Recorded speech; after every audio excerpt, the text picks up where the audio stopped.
کیا حال ہے آپ کا؟ ٹھیک ہے۔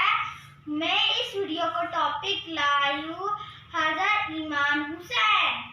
آپ میرے ساتھ اور علی ابا کے ساتھ یہ ویڈیو دیکھیں، سب کو انفارمیشن حاصل ہوگی۔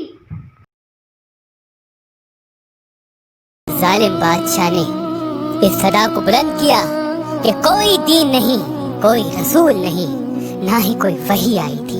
طاقت دولت کے سامنے پوری دنیا خاموش رہی، کسی نے کچھ نہیں کہا۔ بس ایک چکی پیسنے والی ماں اور ایک پھٹے پرانے اور ٹوٹی ہوئی چپل پہننے والے باپ کا بیٹا حسین ابن علی اٹھا اور کہا، اے یزید، تو جھوٹا ہے، میرا نانا محمد مصطفیٰ صلی اللہ علیہ وآلہ وسلم اللہ کے رسول ہیں۔ قرآن اللہ کی طرف سے نازل ہوا ہے تاکہ انسان اپنی اصلاح کر سکے۔ یزید نے کہا، تو مجھے نہیں جانتا، میرے پاس تلوار ہے، دولت ہے، حکومت ہے۔ امام حسین نے کہا، میرے پاس صبر ہے، شرافت ہے، صداقت ہے۔ بس رات کی تاریکی میں امام حسین اپنے نانا رسول اللہ کے روضے پہ آتے ہیں۔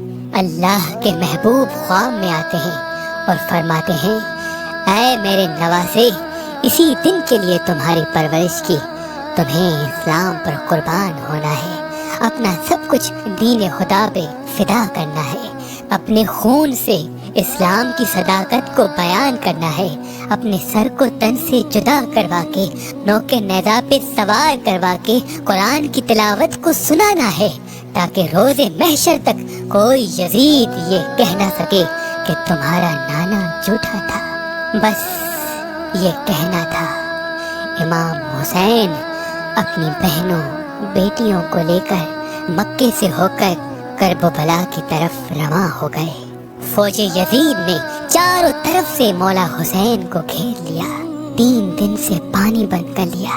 امام حسین صبر کرتے رہے۔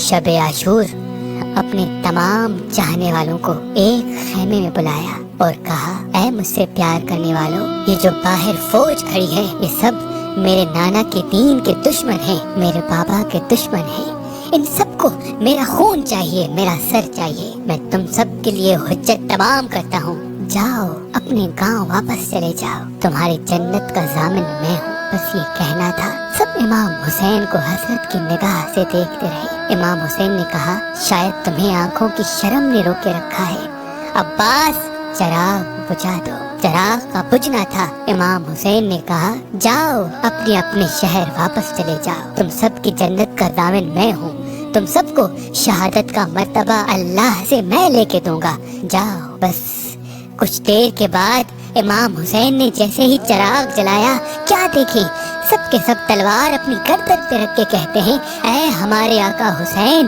آپ کو چھوڑ کے کیسے جائیں؟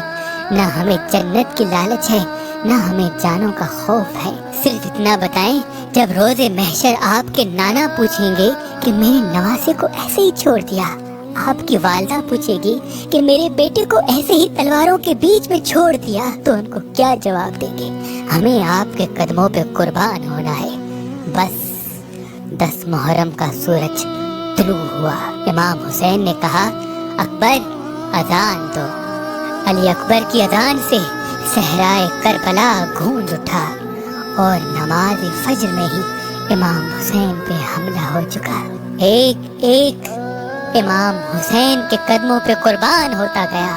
کبھی حر کا لاشا آتا ہے تو کبھی حبیب ابن مظاہر کا، کبھی اون و محمد کے لاش آتے ہیں تو کبھی قاسم کے ٹکڑے ملتے ہیں۔